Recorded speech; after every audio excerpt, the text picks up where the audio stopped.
Ça fait maintenant plus de 3 semaines que je suis parti. J'ai pas vu un seul bout de terre. Et là, c'est un peu la grosse frayeur. À l'approche de l'Antarctique, un iceberg. Un petit peu la panique là. Oh la vache.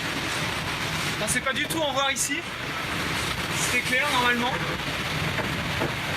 Oh putain. On va vite remonter un peu plus nord.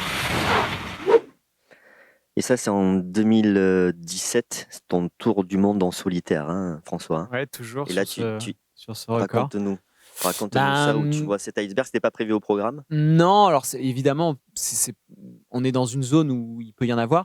Donc c'est vraiment aux antipodes, hein, faut bien comprendre, c'est au début du Pacifique, donc c'est clairement, c'est sous nos pieds ici depuis la France, hein, c'est à l'autre bout du monde et c'est sur une zone. Alors on parle des fois du point Nemo, vous savez, c'est le point sur l'océan qui est le plus éloigné de toutes les terres.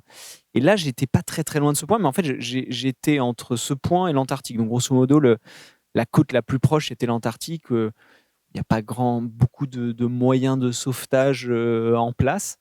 Et donc voilà, donc dans une zone donc très sud, parce qu'il y avait voilà une météo qui nécessitait d'aller dans ce coin-là. On avait on a pas mal d'informations quand même au niveau grâce aux satellites. On arrive à détecter en fait les gros icebergs. Et là, il y avait dans cette zone-là, il n'y en avait absolument pas. Donc on considérait, même si la température de l'eau était froide, que ça devait être relativement safe. Et il se trouve qu'il y avait quand même un iceberg. Alors j'ai du mal à mesurer, enfin à l'œil comme ça, c'est assez difficile de savoir la taille du glaçon parce qu'on ne sait pas on n'a pas de point de repère en fait.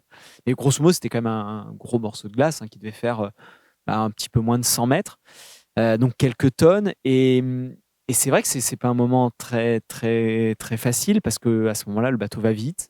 Je suis tout seul. Comme je disais, voilà, si on tape un morceau de glace à cet endroit-là, c'est ça, quand même dans une situation qui peut rapidement devenir assez inconfortable, pour pas dire dangereuse.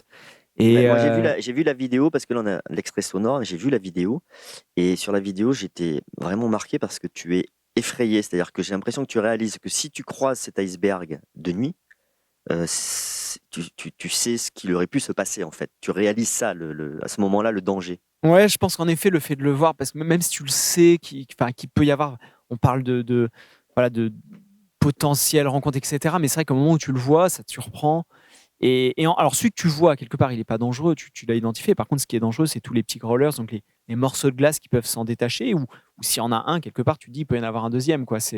T'es dans la montagne, tu vois un loup, et celui-là, tu l'as peut-être vu, mais tu te dis, il y en a peut-être un, s'il y en a un, il y en a peut-être un deuxième. Et donc, c'était un peu le même problème. Là, c'est milieu de journée, mais voilà, je me disais, il fallait que je retrouve de l'eau un petit peu plus chaude avant que la nuit tombe, parce que même si 2 jours, on peut éventuellement arriver à voir les gros. Alors, les petits morceaux de glace, on les voit pas du tout. Et de nuit, évidemment, les petits, on les voit pas. Alors, on peut voir les gros au radar, etc. On a plein de moyens techniques pour essayer de les détecter. Mais grosso modo, un petit bloc de glace, donc si je dis un petit bloc de glace de 1 mètre sur 1 mètre, 1 mètre cube, ça va peser un peu moins d'une tonne.